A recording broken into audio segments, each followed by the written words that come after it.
मैंने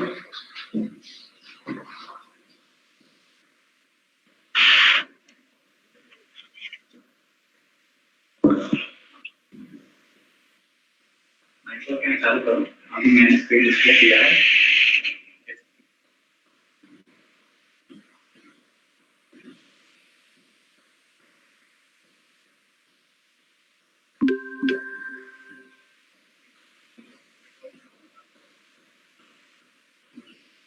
Good afternoon. Good afternoon, Shivani ma'am. Am I audible?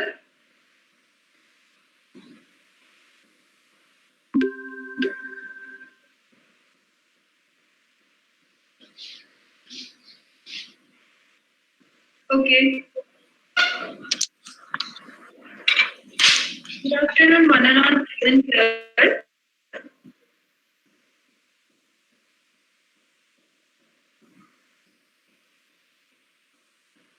Training and placement cell.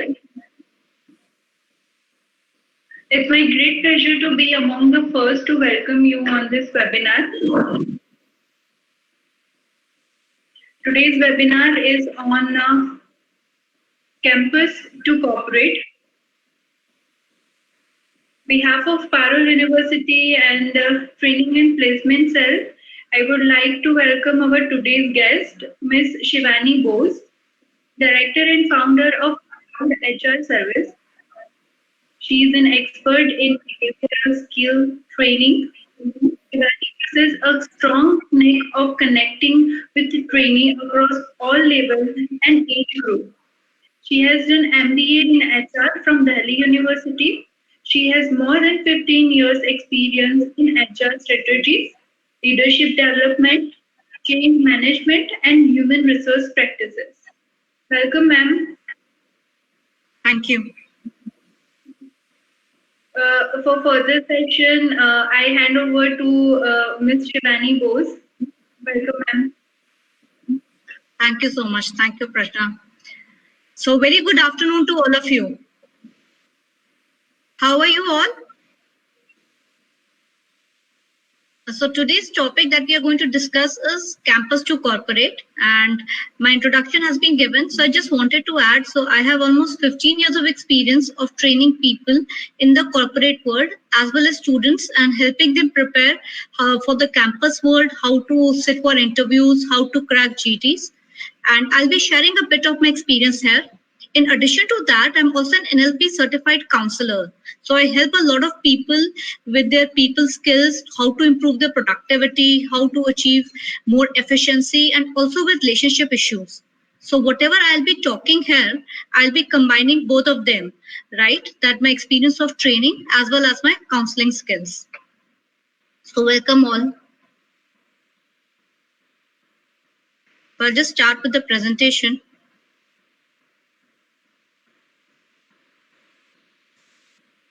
Just give me a moment.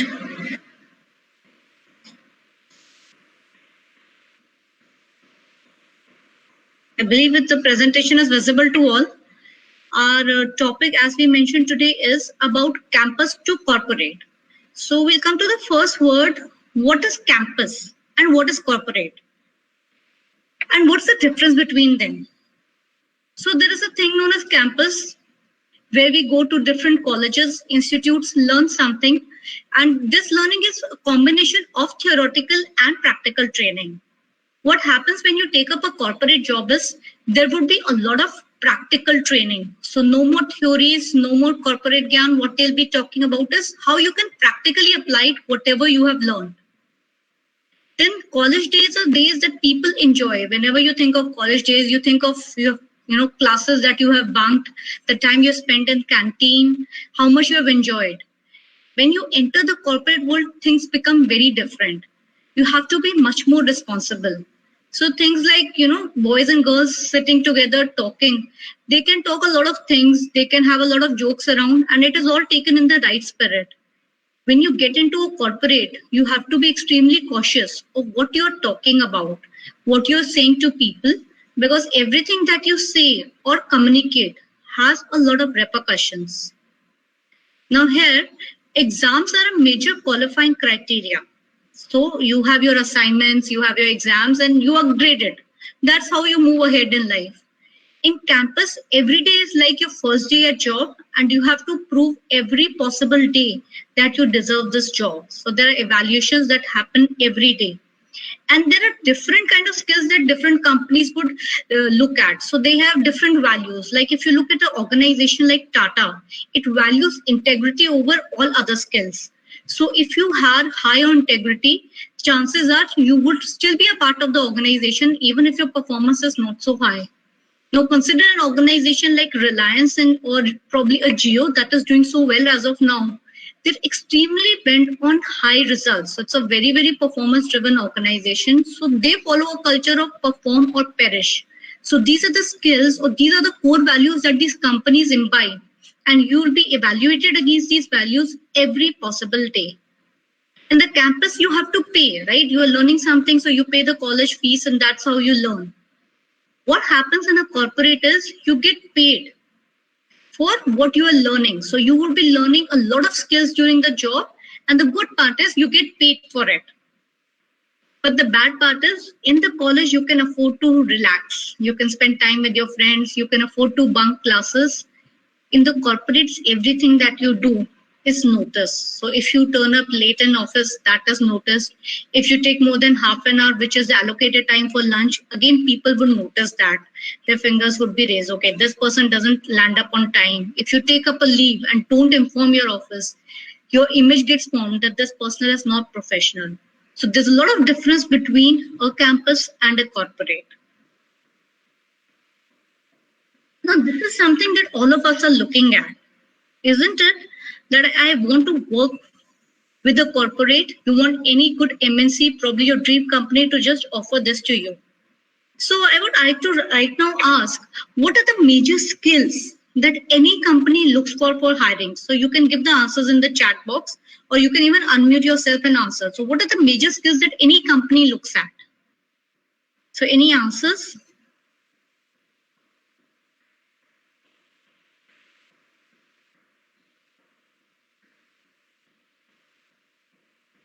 So anyone in the chat box or probably otherwise could revert that, what are the probably skills that we're looking at?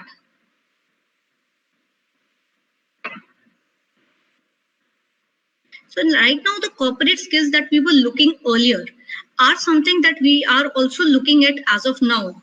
But in addition to that, there will be a lot of other skills that the companies are looking for. So I'll be talking about those skills. I'll also be talking about the sector where the companies are working for us. So these are the sectors where a lot of recruitment is happening even now. The main is information technology sector. So a lot of people are working from home. So they would be sitting at home and working. While for manufacturing, it has become a major problem. Software companies are equipped to handle it. So probably that's the way they are going to work. Like TCS already announced it. Google has announced it that at least by the year end, they would continue to work from home.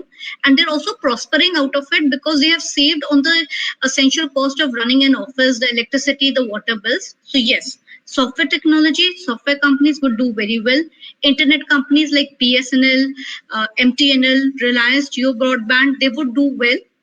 Because right now what we are all using is a lot of internet. So they would do well. Then companies which are into cyber securities. You must have heard of a lot of cyber scams happening.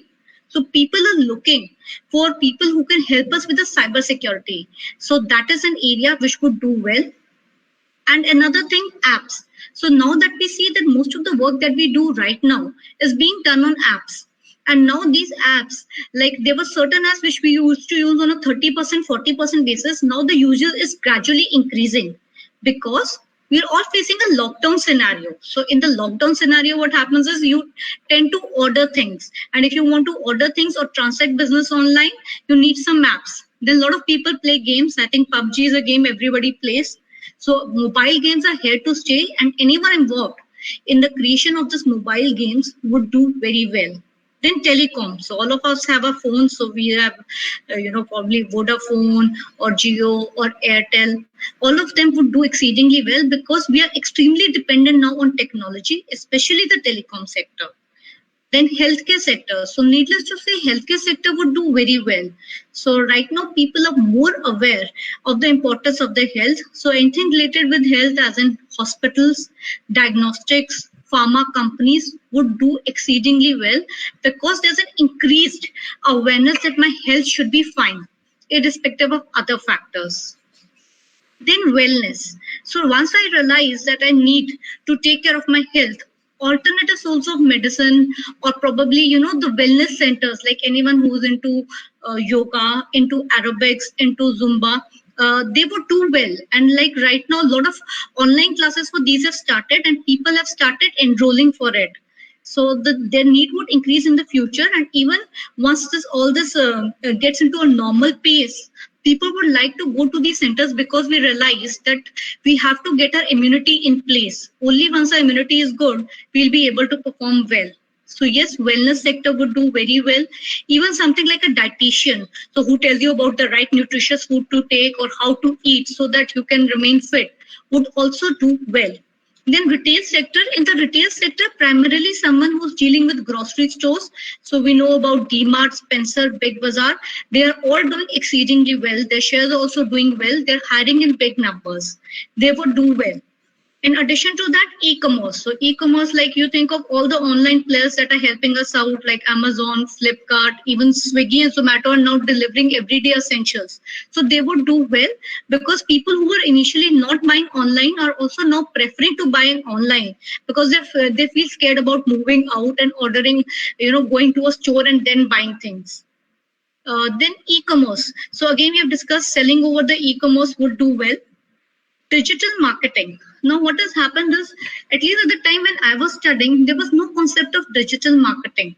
But now this concept has increased a lot. Every company looks for good digital marketers who can, present their company in a good way, get business online. Because that's the way most of the business or, what we see, the social eyeballs are happening.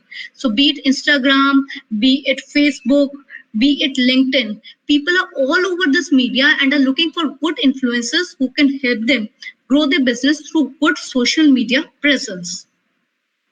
Consumer goods and durables. Now, why would the demand of consumer goods and durables be high at this point of time?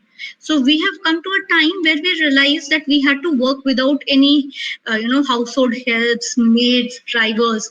And this grew the demand for consumer durable goods, as in people who did not have washing machines purchased washing machines, who did not have dishwashers are increasingly buying dishwashers. Since people are sitting at home, they also like to buy electronic white goods like ACs because it's hot. So all of a sudden, their demand has increased much. Because initially what used to happen is people would leave early in the morning for the office, return late at night. Now, once you're home, throughout the day, you need certain facilities at home. And that's why their demand has increased quite a bit. Then agriculture and fertilizer. So this time period did make us realize that when there was a lockdown, no one wanted to go and buy luxury products. We were all concerned about agriculture and products, and the demand would definitely increase. Any company that is related to agriculture, be in the terms of fertilizers like United Phosphate, they would do very, very well, like Deepak Fertilizers. So these companies would do really, really well. Now, these are the technical skills that the companies hire for. So they primarily hire for 4 major skills. So one is automation. So like right now, we are trying to get everything automated. We are looking into robotics because the human touch is creating a lot of danger and scare among us. So we are trying that things should get automated. So automation is a skill that will be highly in demand. Then artificial intelligence. So what is artificial intelligence? Artificial intelligence is something like, we have a machine, we program them for a certain work. When it is capable of handling work beyond that, that's artificial intelligence. So that's something we'll be looking at. Probably, a lot of skills where we have these marketing bots or auto bots which we talk to. Now we are looking for more personal versions of such discussion where these bots are still there, but we want a more personal way of handling the technology, something like Alexa or something even better than that, which can be used probably for recruitments, for conducting a day-to-day work. would create a lot of demand. So everybody wants things to be automated. Then things like internet technology for internet of other things, like you are outside somewhere and you want to switch on the AC right from outside, that when you enter home the house is all cool. So all these kind of things would create a lot of demand because that's what people are looking at. In data analytics, now when the environment is so uncertain, it is difficult to take decisions. Decision taking has always been a very, very difficult skill. But this kind of scenario has forced us to make decisions with a lot of precaution and a lot of thinking in mind. So that's why we want data to do the decisions for us. So anyone who's into data analytics would do exceedingly well. Now we come to the next point. What is the soft skills that the companies are looking at? So with the current environment that I see, I was speaking to a couple of recruiters so that how they're hiring and what they're looking in people. So I spoke to someone in Deepak Nitrite as in they're hiring, so what they're looking at. And then I spoke to a couple of HR heads at Munjal Auto also, like they were also hiring and they're hiring at senior level. So what are the skills they're looking at? So one thing that all of the companies are looking at is the positive attitude. So there's so much of negativity around. There are, things saying that, okay, this COVID is there, the job market is going down, unemployment is increasing, poverty is increasing. We want someone to have a positive attitude despite these issues. So we know there are problems that are there. We're looking for someone who has a positive attitude and can look through things. He can take up initiatives. So I was talking to someone in Bombardier and what kind of hiring would they like to do, or how are they kind of reskilling the job force? So they said they want people who can contribute more. So initially, if there was one person doing one particular task, they want one person to be handling more than that. So someone probably who can handle 2 or 3 tasks together. That's the kind of workforce they're looking at. So multi-skilling is what is required, taking a lot of initiatives. So if you want to take up a job, I would like to hire someone who wants to take up initiative and say, okay, I will do this, I will learn this. So for students, what does it mean? For students, it means volunteering. So there are a lot of internship options available in the corporates where they're looking for people who can help them or partner with them in different projects. So it's a win-win for both of them. For the corporates, they get some people who have different ideas and can contribute to the project. And for you people, it would be a very good, chance of learning practical skills of how the things are done in the market. So that's the way it will be happening. Then another important skill that we're looking at is ability to learn new things. Now, if I talk around probably 6 months or even a year back, no one was using Zoom. No one was using Google Meet. So Google Meet has just been launched. It was earlier Google Hangouts. And now we are all using it. So the corporates are looking for people who can adapt and learn new things as quickly as possible, because there are chances after 6 months, there might be some other sudden change and you will have to learn something completely different. So they're looking for people who have the right attitude and want to learn as many things as possible. Then resilience. So what is going to happen is when you're going to work, there will be a lot of setbacks. There would be failures. You'll commit mistakes. And there would be times you would feel, okay, this is not happening. I can't, contribute here or make the right impact. That's the time that you have to self-motivate yourself and bounce back and understand that I have to perform. So that's what we need from everybody around. So right from the corporate leaders to the junior executives to the people they are going to hire, resilience is going to be a very, very important skill where you have to show that I can make a difference. Communicating with others. Now, communication has always been an important skill that all corporates need. But right now, this has gained a lot of importance. Like when this lockdown happened and a lot of companies were saying that, we are going to deduct salaries and we are going to lay off people. There were companies like Asian Paints, which were among the first companies who communicated to the employees. Nothing wrong is going to happen to you. We are there with you. Your jobs are safe. And they were the ones who gave a salary hike to the employees. So that salary hike was also communication to the employees that nothing wrong is going to happen. Then another company known as Zeppelin Systems, what did they do? They also went back to the employees and communicated, your jobs are safe here, nothing wrong is going to happen. So communication at the right time, at the right place becomes very, very important. If we see that government regulations every day come in a different form. So one day they announce a lockdown, then partial lockdown is lifted. Then there are certain things that companies need to do to adhere to the guidelines. So probably every single day, people try and figure out, okay, what is going to happen? And when there is so much of change in what the government is thinking and the guidelines are changing, it is very important that you ensure that employees also understand the guidelines in the right way. So communication in at all levels, understanding what the compliance is, what the government requirements are, making sure that the management understands it, and at the same time, the employees understand it. So communication at all possible levels becomes extremely important. Now, influencing others. Now, this time is a time when you would need a lot of different technologies to use, different ways of working.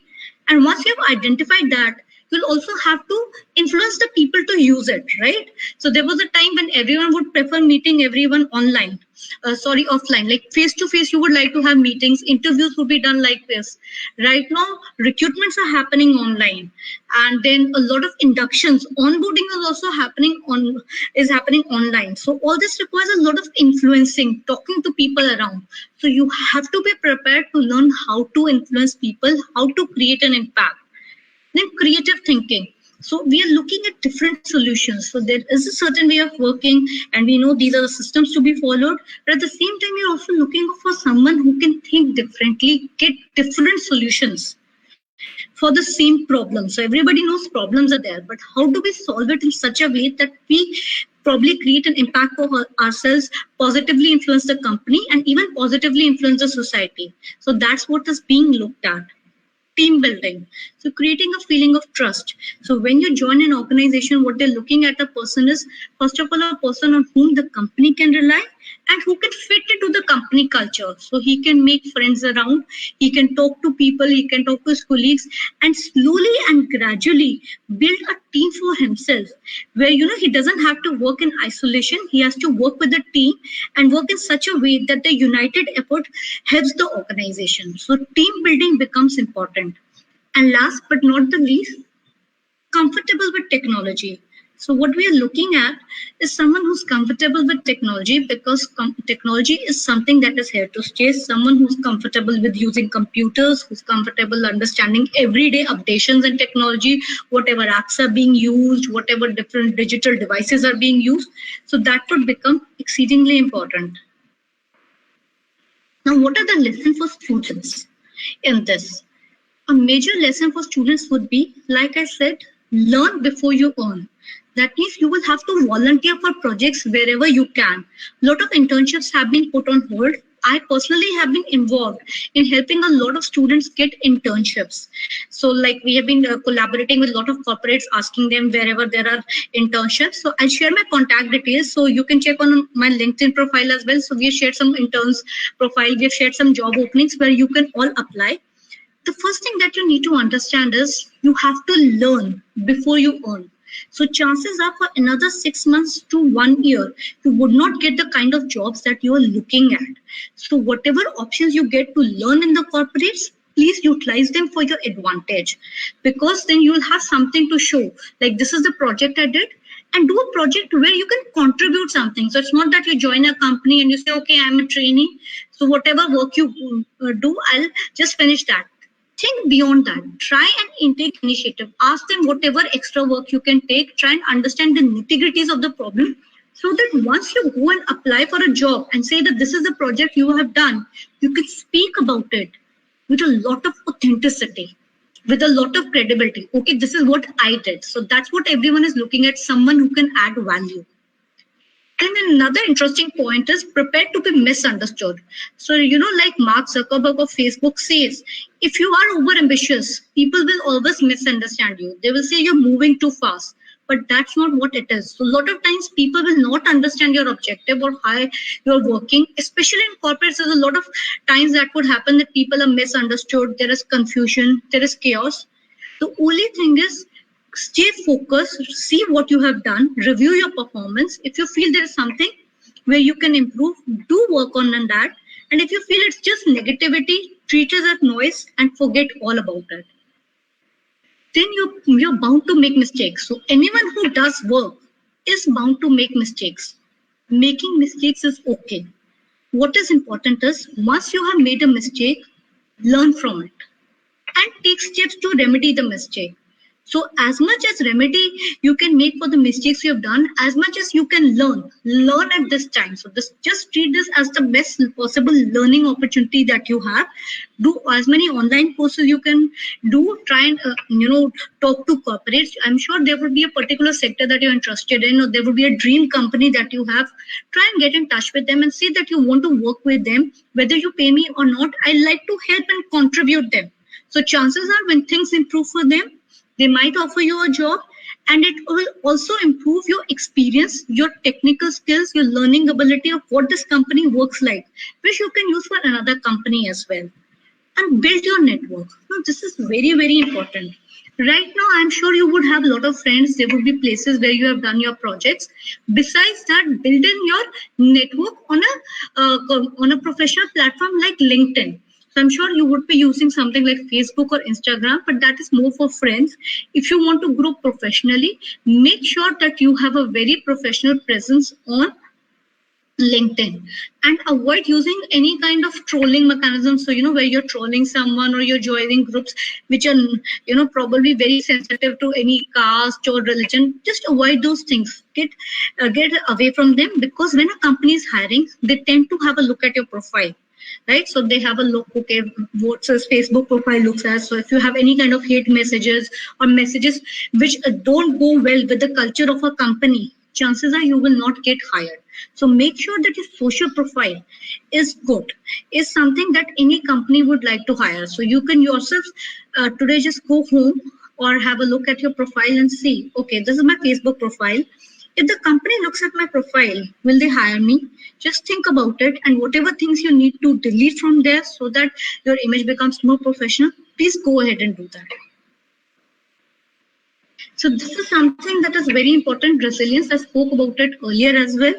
The never say die attitude. So that's what someone is looking at. Okay, there's a setback. We understand. There's a failure, we understand. There will be time when we struggle, but we need to bounce out of it. So this is an attitude all of you will have to develop so that you can survive during this period, and also help the companies that you're working with make a valuable contribution for them. So wherever you work, there would be problems, there would be issues. You'll have to try and find solutions within them. And no matter how many failures you get, you have to bounce back and continue working. So that's what is required. Now, this is about your resume. All of you need to have your resume, like a physical copy of your resume, another copy on LinkedIn.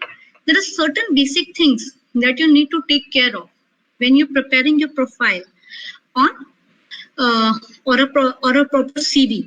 So what all you need to do is, first of all, your CV has to be very easy to read. Why should it be easy to read? So according to recent research that has been done by Ladders, recruiters on an average spend 6 seconds on any resume before they decide it's shortlisted or not. So 6 seconds is the time that you have to make an impact for yourself. So make sure it is very, very simple to read from the recruiter's point of view. So your name has to be there, your contact details have to be mentioned.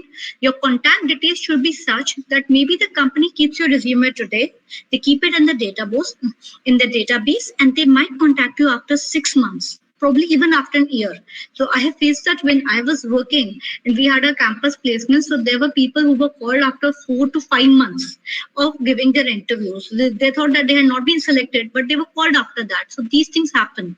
So please make sure that the phone number that you mentioned there is correct, and you keep that number with you, irrespective of whether you have cleared the interview or not. Your email ID has to be the same. So ensure that there is some permanency in the data and the data is absolutely accurate. Then your objective, whatever objective you mention in the CV, it has to be something that you can justify. So it should not be a lot of jargons there and flowy language. It should be simple, easy to understand, and something that you can justify. So probably for you, like if you want to get an entry into the marketing team, so you can say seeking an entry level position in the marketing team where I can grow. So something like that. Then your education qualifications, there need to be a separate column for that. What's your qualification? Any practical experience that you have needs to be highlighted. Your achievements. Now achievements have to be something which a corporate would help to hire you. So something like you have scored a very good percentage somewhere, so probably all over the country you have taught, or probably in the university you have gained a certain rank. So that's the kind of qualifications you're looking at, or your articles were published somewhere, or some kind of volunteering experience you have done. So you worked with some NGO, you have worked, you are good in sports. So companies would like to hire people who have a well-rounded personality rather than someone who just focuses on his books. So they're looking at people who have different interests, probably into music, into dance. We need to mention that. Now, this is how the order of contents should be in a CV. Your name and address, then your contact details, your career objectives, your qualifications, your awards, your skill sets, the experience, any volunteer work, extracurricular activities, and references. So a little bit of order change can happen depending on what kind of profile you're looking at. But this is generally what the contents of any resume would look like. Okay, now we come to the most interesting part of it, is how do you prepare for an interview? I'm sure like some of you would be already setting for campus placements, while some of you would appear for in a year or so. So how do you prepare for interviews? So there is so much of information and data that's available on internet. What are the frequently asked questions? How do you answer them? So we'll not talk about that. We'll talk about something different.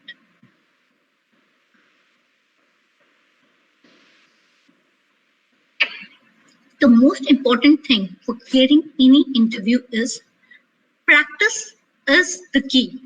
You have to practice. You have to practice. Like if you know that your campus placements are going to start in another 2 or 3 months, practice every single possible day. Practice in front of the mirror. See how you look, how your face expressions are, what your tone is. You can even use your phone and record your voice and see how your voice sounds like when you're preparing for the interview. So does your voice quiver? So some people when they are anxious, what happens is they start speaking very fast, or they start speaking very slow. You can just feel the anxiety in the voice. So these are all are techniques that you can use. You can also try and practice with your friends. You can sit with one of them can become the interviewer, other can become the interviewee. And then, you can just ask questions to them, or they can ask questions to you. You can write down the answers and rehearse, and do it on an everyday basis so that you become very comfortable with the interview process. And whenever and wherever interviews are happening, try and appear in as many interviews as possible. With every interview, you learn a lot. So like we do a lot of mock interviews for students. We help them, get over that inhibition or that fear of, appearing in an interview, because this fear cannot go away in a single day. It takes a lot of time and practice to happen. So that's really important. There are 3 C's of interview. So these 3 things are generally what every interviewer would look at. The first thing is competence. So this competence would be checked. How will they check it? They would have their aptitude test, they would have their verbal ability test, some kind of written test through which competence is checked. And right now, when they have more of candidates and less of people whom they can adjust, so aptitude tests become very, very popular. So start preparing for aptitude list so that you can at least get through the first round of it. Then commitment. So now, right now, companies are looking for people who join them and stay with them for a long period of time. So, they would ask questions like, where do you see yourself 5 years from now? And probably, how long do you think you should stay in a company? So something like that, where they'll assess how much committed you are to working with the company. So what happens if, the company is not able to pay the salaries in time? So these are the kind of questions that a lot of companies have started asking, because they're looking for people who are committed to the organization. The last thing is chemistry. Now, this is very important. Like you would like to have friends whom you bond with. You have that positive chemistry. You have built a rapport with. Similarly, any company would like to work with people whom they feel comfortable with, whom they like. So you have to ensure that you build a positive rapport for yourself during the interview. How do you do it? We'll discuss that. So first of all, we come to like you have an interview plan. So say you have an interview after 3 days. What do you need to do? the first thing to do is you need to read your resume very, very carefully. Understand the job requirement, and then you can customize your CV as per the job requirement. So every job requirement would have some key skills like team building. It can be communication skills. It can be something like good at networking, good in technology. So you have to identify what are the keywords and customize your resume in such a way that these words are highlighted, right? And once you do use these words, be prepared to justify them. So like if you mention in your CV that you have good communication skills, so they will ask, okay, you have good communication skills. So can you give me an example where you demonstrated good communication skills, either in your personal or your professional life? So be prepared to answer such questions. Something like probably problem solving. So they can ask a question, okay, so you say you're good at problem solving. Can you give me an example where you were able to use the skill of problem solving? So you can talk about something that, there was some kind of exhibition or fair in your college and there was shortage of funds. So you went ahead, you went so many companies, or you tried and manage a, advertising for your fair, and you were able to help the institute. So something like that they're looking at. If you say you're good at people skills, so they will ask, how are you good at people skills? So you have to give an example that, okay, whenever your friends have a fight, you try and help to resolve it, or there was some kind of, group that you had. So say probably you had a reading group that you were a part of where things fell apart because of certain reasons. Two people had arguments, they fought with each other, and you helped and resolved those issues. So that is the kind of answers they're looking at. So there is a technique known as CAR technique. What's a CAR technique? So CAR technique, C stands for challenge. So where you have to explain what was the challenge. A is for what action you took. So this was the action I took, and result, which has to be a positive result that you show. Like interview is a process where you sell yourself. So make sure that whatever you're talking about has to reflect some positive side of you. So always follow this CAR technique whenever they ask you about any particular trait. So have you displayed resilience? Have you displayed team building? So that is how you answer. You follow the CAR technique, which is a combination of what all you spoke about, what was the challenge, what action you took place, and finally, what was the result. Now we come to the next point here, that you have studied your CV, you've understood the job requirement, and now you've customized your CV. So what is the next step you need to do? And this step you can do right now, irrespective of which level of studying you are at. Do your SWOT analysis. So what's a SWOT analysis? So SWOT analysis is a tool like this. So here you write about your strengths. Okay, these are my strengths. These are my weaknesses. These are my opportunities, and these are my strengths. What is a strength? Strength is a positive quality that you have that is inside you. Now, what's weakness? Weakness is a negative quality that you have that is again a part of you. Opportunities are positive factors which are outside your control. So something like a good job market is an opportunity. Threat is again something which is outside you. So it can be a recession, it can be competition from peers. So you all need to prepare this SWOT analysis for yourself, which consists of 4 parts: your strengths, your weakness, your opportunities, and your threat. And this is a very powerful tool which will help you to understand on what areas you need to work, what areas can you talk about during your interview, what are the opportunities you have, and what are threats you need to manage. So let me just share an example of another SWOT analysis. This is of a student. So his strengths are his dedication, integrity, he's hardworking, he's got good communication skills, he's a team player. Now what is his weakness? He's not able to focus. He has a lot of anxiety. He is impatient for results. He has a shy personality. So this is what his weaknesses are. Opportunities for him can be networking, internships that are available, whatever professional references he has gathered, any kind of businesses he has been associated with, any prior experience he has which he can leverage. Threats are like his health. So right now there is a threat of health for everybody. So the moment we step out of our house, we know that there is this danger of COVID. So that is a threat for all of us. Then the job market, which is not doing so well. Then we have a threat of other students who are your competition all over the country. Then the economic environment, which is not good.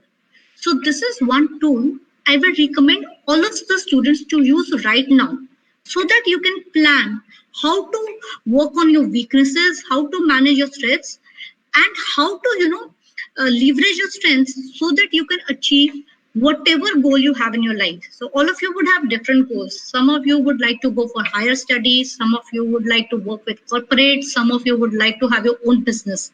No matter what goal you have in life, this tool of SWOT analysis will give you clarity of which direction you need to go, on what all skills you need to work for, so that you can achieve the goal in your life. Now, coming back to the topic of what you need to do to prepare before the interview. So we started with something like you have to study your resume carefully. You have to understand the job requirement in detail, customize your resume accordingly, then do your SWOT analysis. After that, you need to identify how am I going to be useful for this company. So say right now a company like DMart is hiring. What is the skill set they're looking at? We'll have to understand what is the modus of operation. So they are into selling of grocery products. They're into selling of a lot of other products as well. And they were initially all stores where you could just go and buy the products. Now they are more into a delivery pattern. So they would like to deliver products. So they have an app in place. So in this, different line of direction that they're going into, how do you think you can help them when there are so many issues of security, of safety of employees? How do you think you can fit into that role? And that's a question generally most companies ask. So why do you think I should hire you? That's the point you can rehearse this answer and let them know, okay, this is your model that you're looking at. That is where I'll be able to go.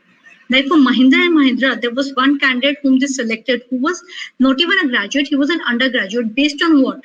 So they had these, they have automobiles and they have different designs for automobiles. So there was this very young engineer who designed a particular design for one of the cars and sent it across to them. So, this is the model that I prepared. And he emailed it to them that this is what they have done. And they liked that design so much that they hired this very young guy who was just an undergraduate and involved him in the practical implementation of that car, which went on to become one of his best-selling cars. So all these things happen because everybody right now, more than qualification, is looking at what value do you get to the table, what skills do you get to the table. So no matter what qualification you've got, now you have to think, how will I help this company? How can I be of use for them? So that's what they're looking at. Then everybody knows about the frequently asked questions. So these questions are easily available on the net. What are your major strengths? What are your weaknesses? Where do you see yourself 5 years from now? All these questions you can find over Google. You can prepare the answers, write them down, and customize it according to yourself. So like if they ask what are your hobbies, and in the answer if it is written that my hobby is reading, and I don't read books at all, don't mention it. Mention something that truly reflects you. So write down the answers, rehearse them, then try and figure out, okay, if they ask me a question regarding this, will I be able to answer? So should I customize my answer that seems more authentic and truthful to me? So while it is always good to talk about your positive points, be as authentic as possible, because these people who are working in corporates, they can easily see through with their experience whether you're telling the truth or you're lying. So be as authentic as possible. Now keep realistic expectations. We all understand that the market is not doing well. In fact, it is one of the worst times for our economy. So during this time, we'll have to keep our expectations realistic. So it might be possible that I might not get the kind of job profile I was looking for. So it's okay. I can try for other profiles as well. Probably I had an expectation of 5 lakhs per month. With the current scenario, it might not be possible that I get that kind of salary. So all these things are realistic, and you'll have to keep them into mind when you're working or when you're applying for any job. Chances are for the next 6 months, 1 year, you might not get paid at all. That's okay. You'll have to work with it and get as much as skills as possible. And if you do land up with a job where they're paying you, chances are the salary would not be very high. It would not be the department that you were looking for, but you'll have to be flexible enough and understand, okay, this is the market that I'm working for. So whatever best I can get in this scenario, I'll work for it. Now, overcome the fear of rejection. So what happens is before the interview, we get really scared. We get anxious. So we can't sleep during the night. We don't feel like eating anything. So why does that happen? Is it the fear of interview? Or is it that we fear something else? So probably it's not just the fear of interview. It is the fear of being rejected. So what I tell everybody is, before the interview, do something known as positive manifestation, wherein you tell yourself, you speak to yourself. So you take 3 deep breaths. You feel better. You just close your eyes and you tell yourself, I am very capable for this job. I will clear the interview. And any other thing that you would like to add for. So I will clear the interview very nicely. I would get the highest paying salary. So whatever you believe in, just speak that to yourself. Close your eyes and speak that to yourself. And then apply something known as positive visualization. See that. So close your eyes and visualize that you have cleared the interview and you are being given and probably a congratulatory email or an offer letter by them. So just visualize that in front of your eyes. So once you do that, you will automatically feel relaxed. And the chances of you succeeding in an interview would increase by as much as 70 to 80%.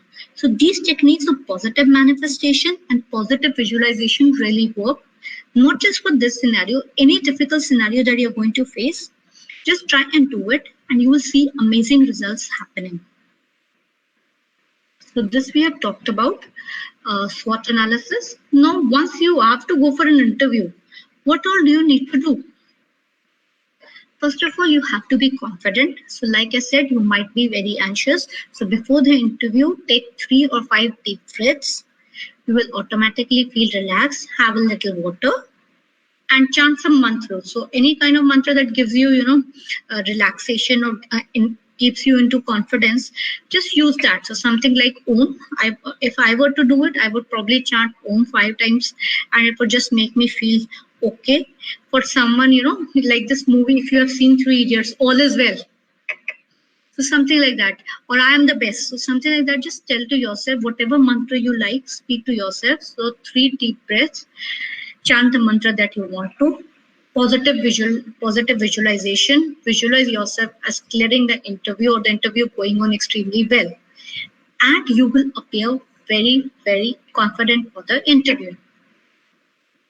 Once you enter the interview room, smile.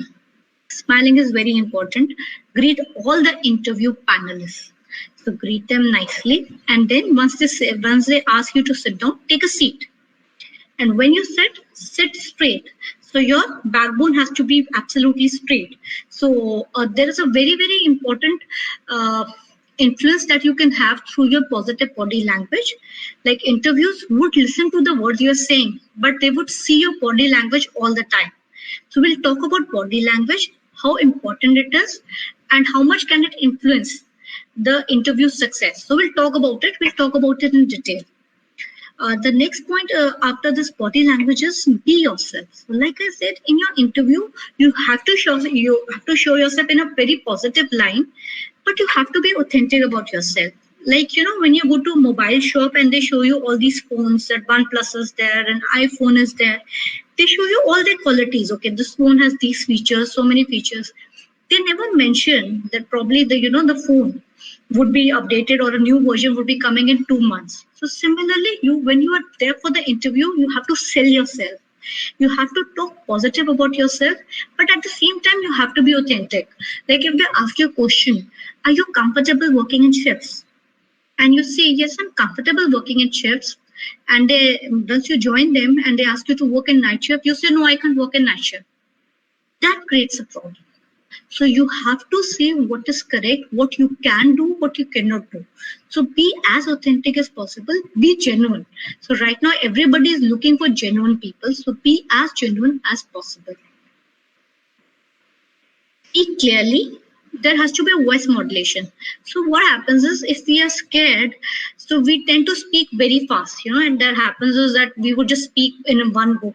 Okay, this is what I want to say. So they will not be able to understand. Or chances are we speak in a very, very flat tone. So like if I am speaking right now like this, so what happens is you would not, the interviewer would not gather interest. Think from their point of view, like you have to interview 10 or probably 50 candidates in one day. Who would you like to interact with more? Whom you find interesting? So if you have to make your conversation interesting, you have to get voice modulation in place. You have to use pauses, speak clearly, and look at the way these TV reporters speak, or probably the actors speak. Just try and notice it. Or even our Prime Minister Narendra Modi, he's a great orator. So he has this voice modulation there. He takes the right pauses. He speaks in high tone. He speaks in low tones at the right time. So that creates an impact. It makes your conversation interesting, and people are interested to listen to you. So make sure you make use of that. If you are not comfortable with it, again, I would say practice in front of the mirror, practice in front of your friends and family, take their feedback and work on it. Then be flexible. So be flexible, like, are you comfortable working in shifts? Are you comfortable traveling? So these are the skills that the people are looking at. Probably they'll be hiring you in one department, then shifting you to some other department. In some companies, what they do is the interns are transferred from one department to another for almost 7 to 8 months, so that they have a complete overview of the company. And in the meantime, the company can also assess that this employee is best in which department. So a lot of companies like L&T would do it. So they would hire probably 50 engineers, and then they would be circulated from one department to another. And at the end of 11 months or 12 months, they'll decide which department you're fit for. Taj Group of Hotels also does the same thing. So you are an intern for almost an year, in which they send you from all departments and see ultimately you're most suitable for which department. So they're looking for people who are flexible to new ideas, new ways of working in shifts, working on machines, working from home. And if you don't have that flexibility, chances are you will not be hired. And even if you're hired, you'll not be able to sustain the job. So flexibility is very, very, very important. Use enthusiastic vocabulary. Now, what do you understand by enthusiastic vocabulary? You have to show that you're genuinely interested in the job. So, things like, I would love doing that. So is this, so someone, asking you, can you learn new things? Absolutely, sir. I love learning new things. So, that's the kind of answers they're looking at. This is my passion. This is an area that really interests me. And it should show when you're giving the answers, it should show that you have a passion for that subject. That's something you really want to learn. So when you show passion, when you show enthusiasm, chances are that you will get selected. Then dress code, it is always better that you dress in formals. There are a lot of companies which also are comfortable with candidates being in informals, but the general rule says be in formals, because the companies expect that if you are appearing for an interview, you would at least take that much of time and effort to dress up in formals. So it's always a safe bet, dress up in plain formals, both for boys and as well as for girls. Now, this is something I was talking about. Affective body language. This is an important tool for your interviews, for your professional life, for your personal life. What does body language mean? It's the language that you show right from your forehead till your toes. So that's what your body is speaking. And it is said that your body does not lie. You can lie, but your body does not. So the first important rule in body language is eye contact. Maintain eye contact with the interview panelists. Generally, there would be 3 or 4 interview panelists. So if one of you asks the questions, try and ensure that you maintain maximum eye contact with him, and you look at the other panelists occasionally. So when I say maintain eye contact, it does not mean that you have to stare at them. It just means looking at them when you're answering a particular question. Then another important tool is to smile.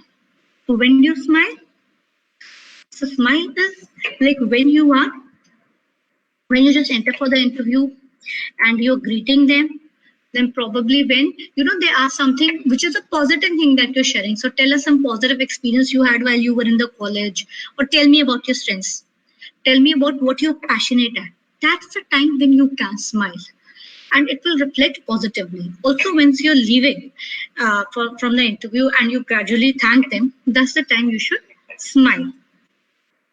So facial expressions, we spoke about eyes, we spoke about eye contact, we spoke about maintaining a smile. Then it is also important about the jawline. So this is a jawline. The jawline does not have to be clenched. It has to be open into a slight smile so that you feel open to ideas. That becomes important. Your face expression says a lot about you. So if you look at this girl, her face expressions indicate different emotions all the time, don't they? So this expression indicates that she is happy. This one she's surprised. This shows sorrow. This one shows probably she's either thinking something or she's disinterested. Here she's probably listening to you. So your facial expressions speak all the time, and not just in your professional life, in your personal life also. These are extremely important. So make sure that you're very, very cautious of your positive body language. So this is what all a body language would say. So probably a trimmed haircut. For girls, it's better if they can tie their hair. It looks more neat and professional. So clean shave for boys. Smile is important. Feeling of confidence. Now, if you want to show that you're confident, it is always better that you sit straight. Your backbone should be straight. You can't slouch. You can't just sit back. So you have to sit straight, which shows confidence. And it is always better that you don't cross your arms or your legs. So some of the interviews consider it negatively. So personally, I don't think it's a negative body language, but some of the interviews do. And we don't know who that interviewer is. So it's always better not to cross your arms or to cross your legs. And you would also realize it has another advantage, that when you open your arms and legs, you're able to speak more comfortably. You're more forthcoming. So I do a lot of sessions on communication, on public speaking. So there I tell the participants, so whenever you want to speak and you feel you're not able to speak, just open your arms and your legs and then try and speak. Chances are you'll be able to speak much more easily. Then a formal dress. So like the way dress, probably a navy blue or a black coat, tie, formal shirt, matching shoes. So all this you need to take care of. So girls can dress up in a formal wear, so they can either wear westerns, so a shirt, trousers, a business suit, probably a sari or an ethnic suit. Anything that is formal can work around. Now, one thing they have mentioned here is handshake. Now, this is very important. When you go for an interview, most of the interviews would offer their hand to you for a handshake. So if your handshake is extremely strong, it's so strong that the other person feels offended, that's something you should not do. Because just from this one handshake, if it gets on a very aggressive side, people would feel, you just grab the other person's hand. Your person would feel offended and he would feel probably you're a bully. So you will not get hired. Then the second wrong thing that you do your handshake in a very limp way. So the other person feels he does not have confidence. Again, you will not be hired. So your handshake has to be firm. Such handshake should be like this. It should be firm. It should be confident. And the other person should feel that, okay, this person is fine. He's calm. He's composed. He's showing confidence. So a handshake makes a lot of difference. Not just here, whenever you're going for some party or some kind of official meet, handshakes describe a lot about you. So make sure that whenever you handshake with a person, it is confident and it is a firm handshake. Right? Then correct body posture. We've spoken about a correct body posture. That is, you have to sit straight. That becomes important. Then, something like you should not be tapping the table or you should not be tapping your foot. It shows anxiety. Something like biting the nails. Not looking at the interviewer while answering shows nervousness. Probably, scratching on your nose, scratching hair. So these things, if you can avoid, would really, really help. Main thing that you need to be assured of when you are maintaining a positive body language is your eye contact, your smile, you're neatly and groomily dressed, and you have confidence in you. That's it. I think that would really help you a lot. So smile we have spoken about. This is what a negative body language would look like. So you can have a look at the pictures.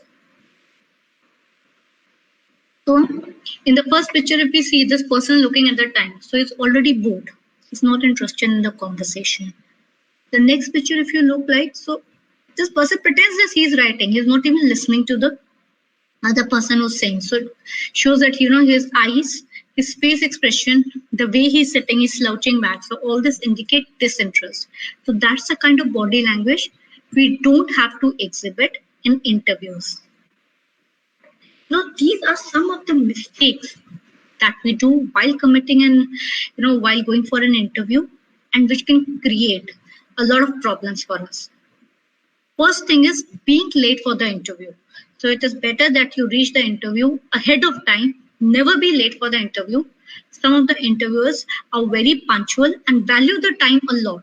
So if you're late for the interview, they straight away form a negative impression for you. The second thing is, chances are that when you arrive late for the interview, you're hassled, you're anxious.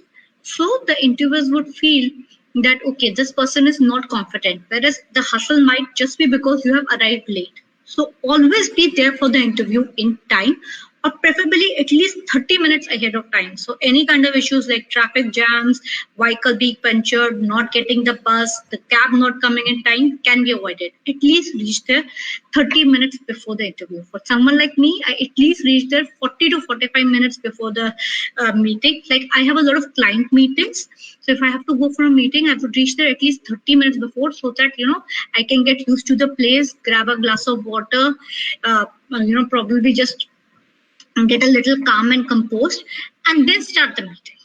So it always helps. Then we've spoken already about the dress code.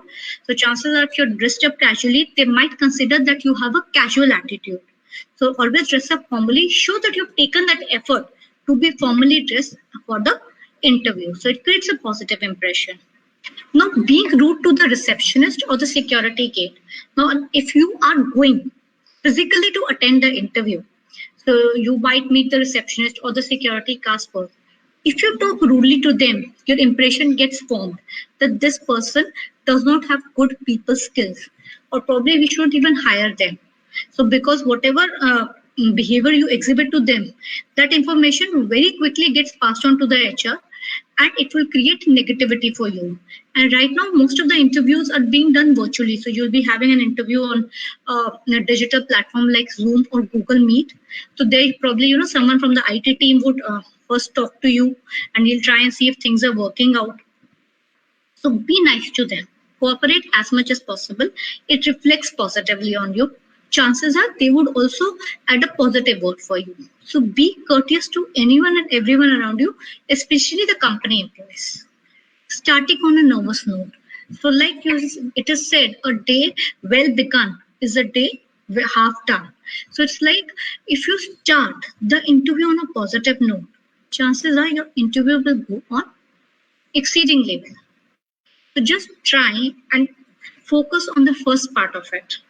Greet them nicely, be confident, smile, so that your interview accordingly goes on the right note. Once you start on a negative note, it's extremely difficult to pull yourself back, right? So always try and focus on the first part of the interview, rehearse about it, and that's why I say reach there early, get your, get composed, take deep breaths, chant a mantra, grab a glass of water, and be there absolutely prepared for the interview.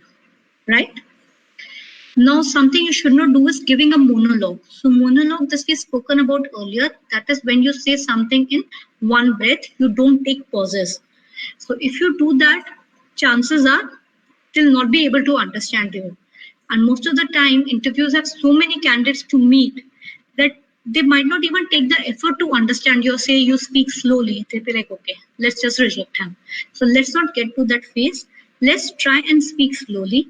Take pauses so that they can understand you. Then answering in monosyllables, so saying everything in yes, no. Now, interview is a time where people try to understand you as much as possible. They want to know more about you. So, speak in detail. So, like if they will ask, can you tell of a time where you faced a crisis and how did you handle it? So, you have to explain. You can't just say, no, I didn't. Have you faced a crisis? No. So then you have to explain. No, so no, why? Yes, then why? So there's a gap in your career or there's a gap in your qualification. Why is it done? Yes, there's a gap. So if you say yes, you have to explain why there is a gap. That's really important. discussing money too fast. So if you come to the point of money and like before they ask, you start discussing about the money, it seems a little immature on your side, and not just for freshers, this is for candidates at all levels. We have to wait till they come to the money point, and at least for freshers, most of the time it is best as per the industry norms, because you cannot be really adamant at this point of time of what kind of salary you want. So let's not get into the money matters.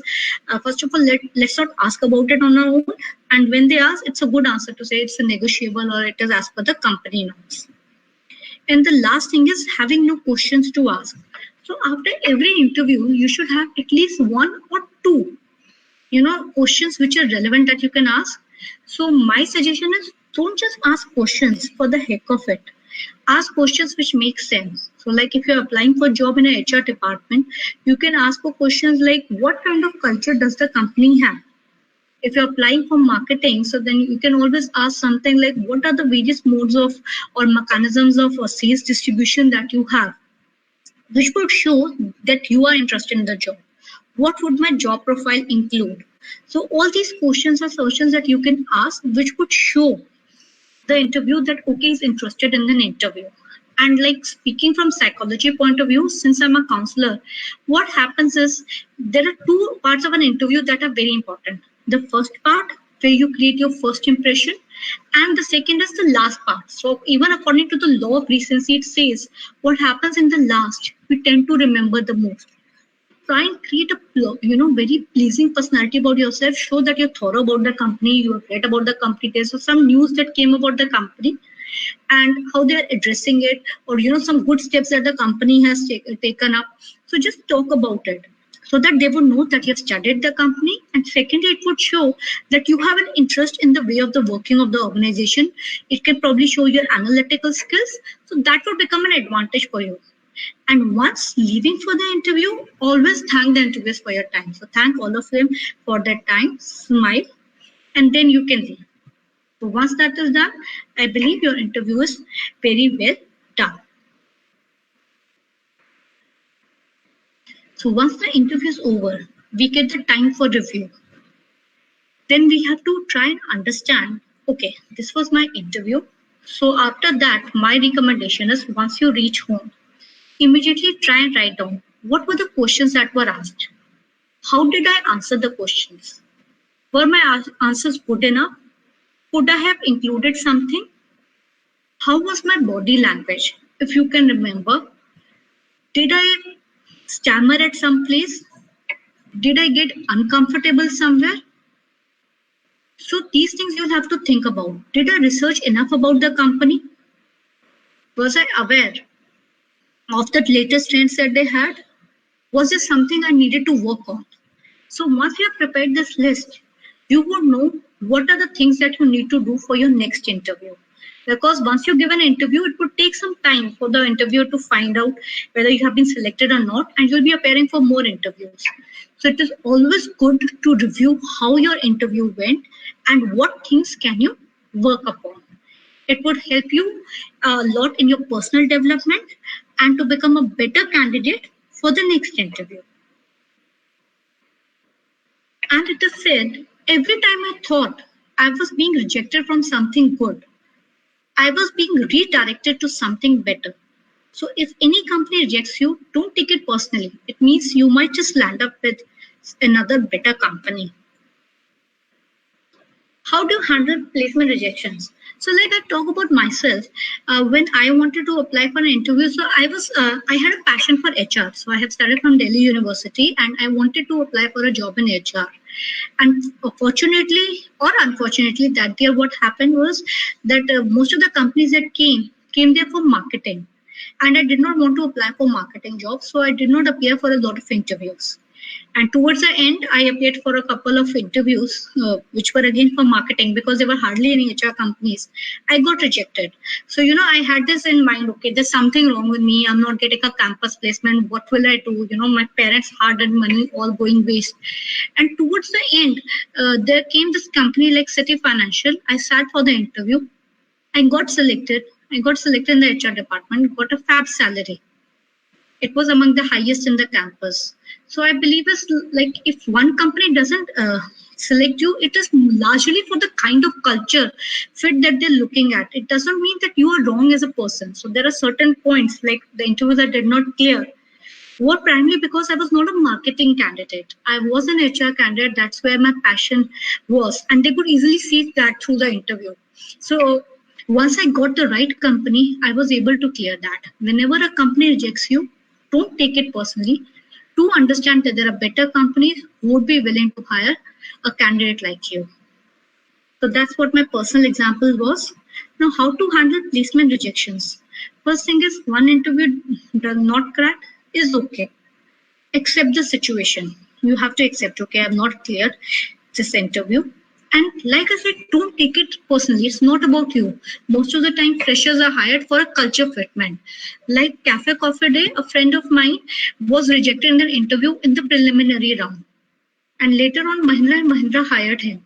So why did Cafe Coffee Day reject him? So later on, what the HR told was that they're looking for people who are extroverts. They don't want to hire any introvert. That's the culture they are building. So every person has a personality. Like some company would necessarily like to hire introverts. So it really depends what the company is looking at. So had he taken it as a personal insult or something to him, like I'm not good enough, he would not have been able to go to a company like Mahindra & Mahindra because he had the skill set. But this every company is looking for a different personality, for a different culture that an employee could fill in. So that is something that's important. We don't have to take it personally if any company rejects us because there are much better companies waiting. Realize it's not end of the world and move on. So you have to just shake yourself up. Like I said, resilience. There has been a setback. There has been a temporary failure. I have to move on. So even if you talk about Walt Disney, who created the Disney World and Disney animations, so many beautiful movies, he was also fired from his job because his boss felt he was not creative enough. Now, Walt Disney not being creative enough, probably his boss could not understand his true potential. So it does happen. So not clearing one or two interviews is not the end of the world. What you need to do is continue with your job search. Move ahead.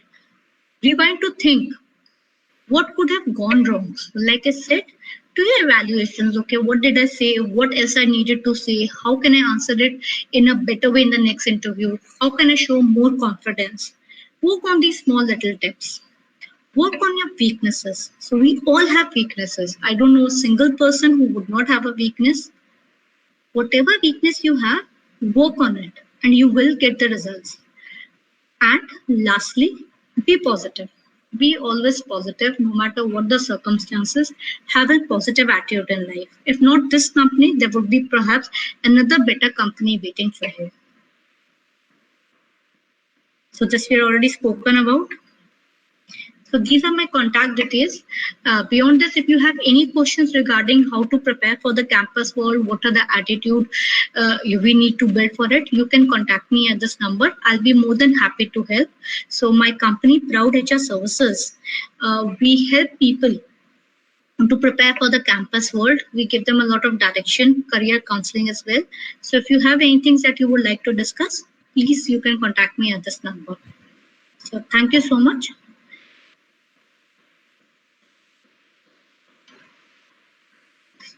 So if anyone has any questions, we can get to the questions now.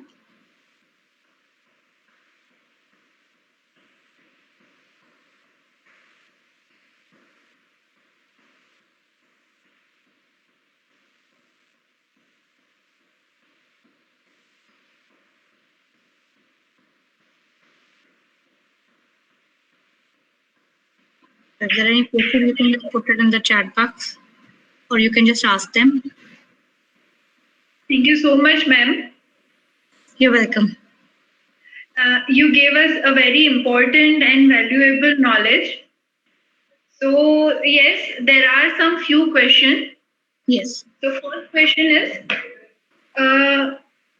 as you said that prepare to be misunderstood, or always don't hesitate to do mistakes.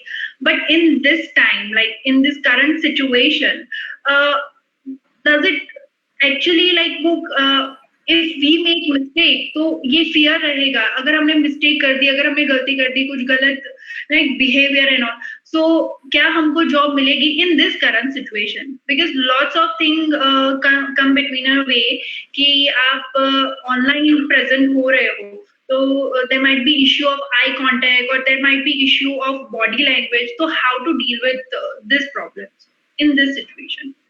Okay, so see, one thing is that we all make mistakes. So if I also conduct a lot of interviews, and chances are that the candidate in front of me would make mistakes. So one part of it is we all understand that we make mistakes. They are freshers. They might be anxious. So like the other day, I was a part of an interview panel, and what happened was we were not able to connect. So we did a Zoom call at 9 p.m. It was a US-based company. We were not able to connect. So the candidate got a little nervous. Connect nahi ho raha, and there was a US guy also. So then we disconnected the call.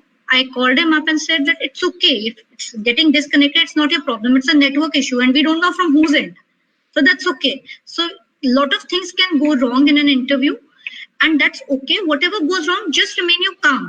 Keep your confidence in place, because once you lose it, then whatever mistakes that you have done, you'll be committing more mistakes. So the thing is, whatever is happening, just live with it.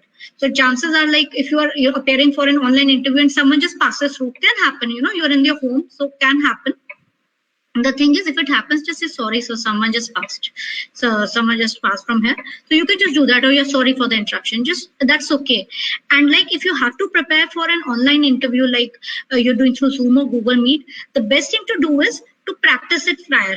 Practice it with your friends. Practice it with your professors, with anyone that you know. Just connect on Zoom and see how you're looking, what kind of lights are there. So there are a lot of things that we also tell students about how to appear for an online interview. So unfortunately I've not covered that here, but there are a lot of things that we can see beforehand when you connect with your friends. Okay, how am I looking? How is the light looking there? Is there a lot of noise? Is my voice echoing? And is there some mistake that I'm committing, like the way I'm talking? Is it audible, or I need to speak a little slowly? So that all you can practice. It is again about practicing. So just join on Google Meet with a couple of your friends, and all of you can just try and rehearse how good you can get at it. Yes. Think अभी आपने जो बोला right now what you share, I think अभी का जो current situation है और जो ऑनलाइन प्लेसमेंट ड्राइव्स हो रहे हैं जो स्टूडेंट के, वो उनके लिए बहुत हेल्पफुल होगा. Thank you so much. There is one more question, how to motivate student in this current situation? क्योंकि अभी एवरीवन इज इन फियर कि यार जॉब चली जाएगी. who are in like बहुत सालों से जो ऑर्गेनाइजेशन में है, बहुत टाइम से जो ऑर्गेनाइजेशन में जॉब कर रहे हैं, उनको भी ये फियर है कि they might be lose their job. So how to motivate the freshers जिनको अभी अभी जॉब मिला है और जो अभी जॉब के लिए जाएंगे?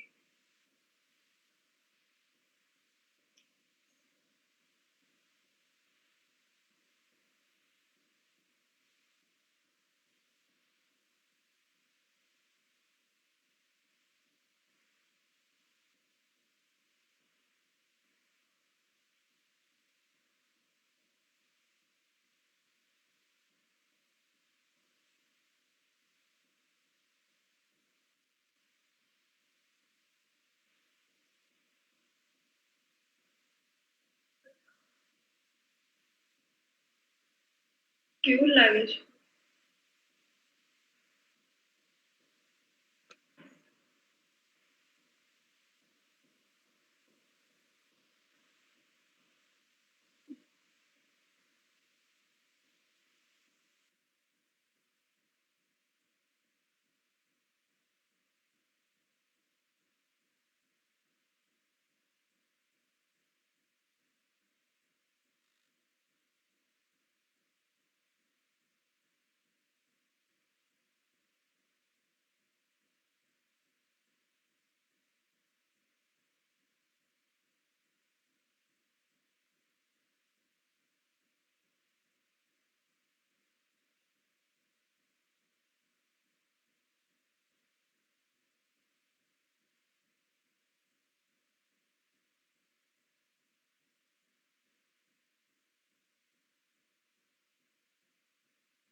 Uh, Very sorry, everyone.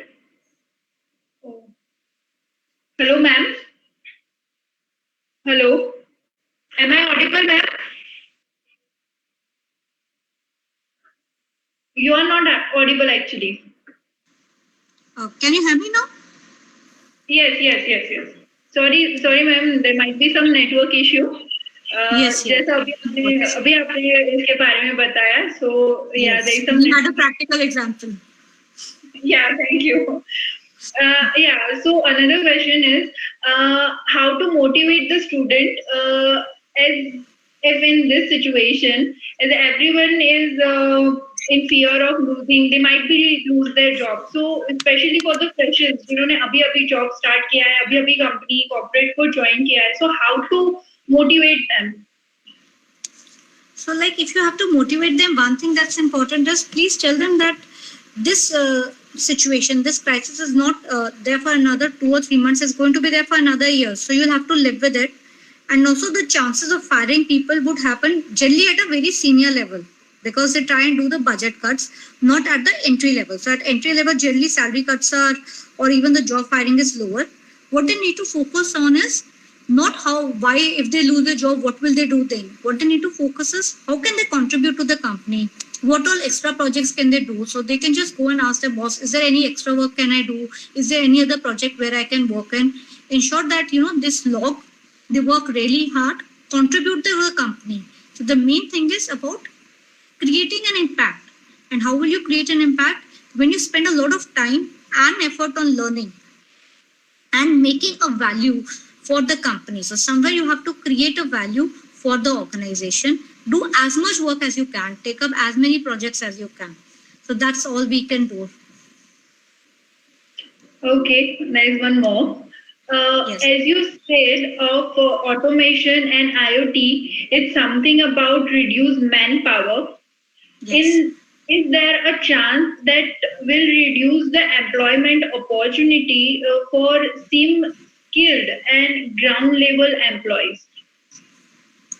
So see, artificial intelligence, the way it is going to work, it will reduce the kind of jobs which are monotonous, repetitive in nature. Right, so those kind of work, so probably if someone is working in an assembly line and they pick up certain objects and they keep it on a certain table or certain part is manufactured, that can be automated.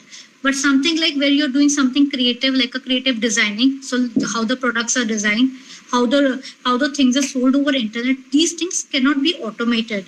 So it is a good idea if we can focus on things which probably a system or an IT cannot replicate. So it is good to get into such ideas. So there is I was just reading an article today, and it mentioned that people who are good with animals, who can understand if animal is under stress, there are a lot of demand right now, because right now people are also stressed, so their animals also tend to get in stress. So people are looking for people who can help them in this area. So there are different areas that are emerging all over.